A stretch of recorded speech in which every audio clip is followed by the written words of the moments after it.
Take a look at that, delicious. All right, so I'm gonna be making 2 of these. So that means I'll just be doubling the recipe. So first step is going to be in a medium saucepan, bring 1.5 cups of water and 1/2 cup of low-fat milk and 1 tablespoon of margarine to a boil. Now that's per package, so I'm just going to be doubling that. So I'm gonna be adding some frozen broccoli to this. Forgot to mention that the margarine is actually optional. So here I have measured out 1.5 cups of water per package, and I'm using 2. So here is 3 cups of water.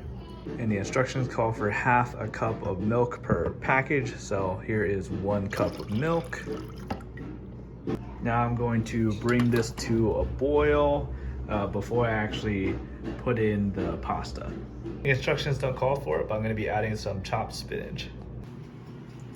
Okay, so the water is currently boiling, so we're going to start adding in the packages here.